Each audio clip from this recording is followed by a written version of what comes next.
आप जब आईएएस बनने के बारे में आपने सोचा होगा, तो मोटिवेशन कहाँ से था? परिवार में कोई आईएएस था या कैसे आपके दिमाग में आया? क्योंकि उस समय तो इतना ज़्यादा व्यवस्थाएँ नहीं होती थी। आईआईटी में हमने एंट्री ली, तो ऑलरेडी आईआईटी के माहौल से बहुत सारे लोग आईएएस में जा चुके थे। हुँ, और इसमें तो कोई शक नहीं है, चूँकि हम उत्तर प्रदेश के हैं और परिवार से भी हम लोग का बैकग्राउंड है, जिसमें परिवार में भी कुछ लोग आईएएस में थे।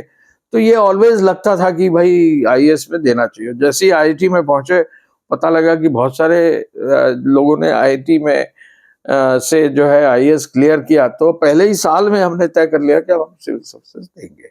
और फिर 5 साल जो है आईआईटी में रहकर हम लोग ने इस तरह के कोर्सेज किए जो सिविल सर्विसेज में हेल्प करे। इकोनॉमिक्स किया, सोशियोलॉजी किया, या मॉडर्न हिस्ट्री किया, बाकी सब चीज़ें की।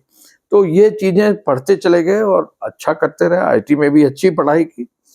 इंजीनियरिंग सर्विस भी मैंने दिया, तो इंजीनियरिंग सर्विस में ऑल इंडिया 1 आया। सिविल सर्विसेज दिया तो ऑल इंडिया 4 आया। क्या बात है। जब आप आईएएस बनने की तैयारी कर रहे होंगे, तब क्या होता है जब भी हम कोई एक पद या एक जगह की कल्पना करते हैं, तो सोचते हैं वहाँ पहुँचेंगे तो ये करेंगे, ये करेंगे। ऐसा कुछ आपने सोचा हो जो आप कर पाए और जो आप नहीं कर पाए? देखिए, सिविल सर्विसेज के बारे में 2-3 चीज़ें बता दें, क्योंकि अभी 3 दिन पहले मैं सिविल सर्विसेज की लिए जो एस्पिरेंट्स कह लीजिए, या जो एक नया कोर्स लखनऊ में शुरू किया है संस्कृत संस्थान में, जिसमें BA civil service plus Sanskrit रखा है।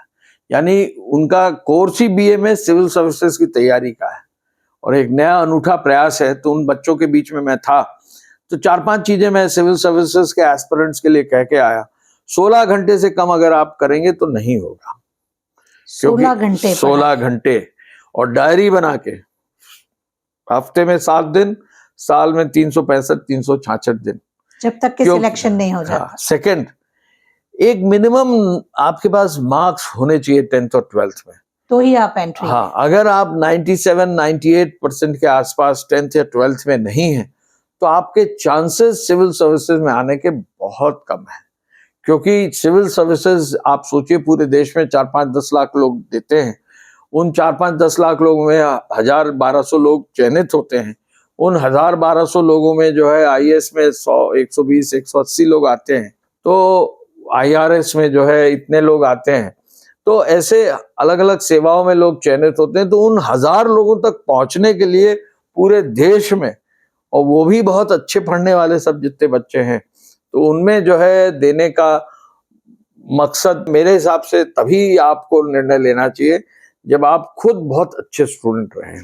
ये बात पेरेंट्स के अगर आप अच्छे स्टूडेंट नहीं हैं, तो पेरेंट्स के दबाव में बहुत सारे लोगों को, बहुत सारे स्टूडेंट्स को मैंने देखा है, 3 अटेम्प्ट दिए, 4 अटेम्प्ट दिए, 5 अटेम्प्ट दिए, 5 साल वेस्ट किया, और उसके बाद फिर ये नहीं समझ में आ रहा कि अब करें क्या। तो मेरा यही कहना है कि अगर आपको सिविल सर्विसेज देना है, तो कम से कम 1 या 2 ऑप्शंस भी और रखिए कि अगर सिविल सर्विसेज में नहीं होता है तो फिर कहीं और भी जा सकते हैं। बैंक का एग्जाम भी दीजिए, स्टेट के सिविल सर्विसेज का दीजिए। आप जो है एमबीए भी करके कोशिश करिए कि कहीं बाहर आप किसी और जॉब में ले सकें। तो जॉब के ऑप्शंस अपने पास रखिए। मेरे हिसाब से 2 से 3 साल में अगर आपका सिविल सर्विसेज में आपको लग नहीं रहा है कि आप कहीं भी निकट हैं, तो इसको देने का कोई मतलब नहीं है। जेईई में अब 2 से ज्यादा जो है अपॉर्चुनिटीज नहीं दी जाती। मेरे मत में तो जो है किसी को भी 3 से ज्यादा अपॉर्चुनिटी सिविल सर्विसेज में, 3 मैक्सिमम 4 अपॉर्चुनिटी, अगर कोई इंप्रूवमेंट है तो नहीं लेना चाहिए, क्योंकि उससे क्या होता है, सैकड़ों बच्चे जो है उसमें अपना समय वेस्ट करते हैं। ये बात मैं चाहूंगी कि आप अपनी तरफ से पेरेंट्स को भी कहें। कई बार पेरेंट्स को लगता है कि नहीं एक बड़ी कोचिंग में डाल देंगे, इतना बड़ा पैसा दे देंगे तो 3 साल में ये कुछ कर ही लेगा। तो ये बात मुझे लगता है कि पेरेंट्स को समझनी चाहिए कि वो बच्चे को प्रेशराइज कर रहे हैं, उसका समय खराब कर रहे हैं, और फिर जब आप एक अच्छा खासा पैसा खर्च कर देते हैं तो आप भी प्रेशर बनाते हैं, तुम्हारे लिए इतना किया, तुम्हारे लिए इतना किया। तो जो एक बात आपने कही कि यदि एक एलिजिबिलिटी क्राइटेरिया जो है वो अगर आपको नहीं इसका बहुत अच्छा अंदाजा है। मैं तो चूंकि काफी बच्चों को देख चुका हूं, इसका एक बहुत अच्छा अंदाजा है कि 12th के बाद कोई ना कोई आप कोर्स सेलेक्ट करते हैं। इंजीनियरिंग करते हैं, चाहे मेडिसिन में जाते हैं, चाहे आप कॉमर्स करेंगे, चाहे आप आर्ट्स के एरियाज ह्यूमैनिटीज में करेंगे।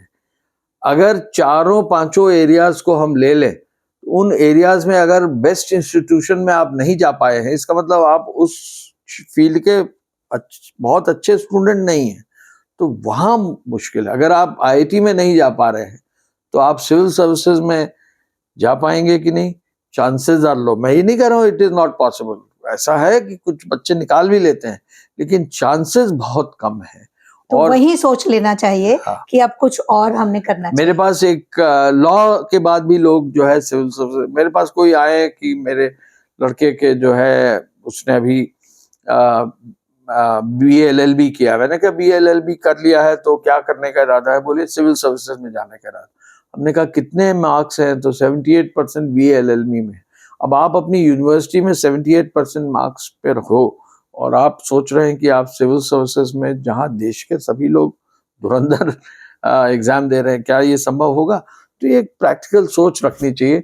मेरा ये नहीं कहना है कि लोग कोशिश न करें, लेकिन कोशिश करें तो ऑप्शंस भी रखें। तो अगर दूसरे तीसरे चौथे साल के अंदर नहीं होता है तो एक ऐसी स्ट्रीम जरूर रहे जिसमें कि वो पॉजिटिव दिशा में जा सकें और अपना कंट्रीब्यूशन दे सकें। मैं बहुत सारे ऐसे स्टूडेंट्स को जानता हूं जिन्होंने 3-4-5 साल दिया और उसके बाद उनका ब्रेक लग गया और फिर बाद में परिवार को भी जो है झटका लगा, परेशानी होती है।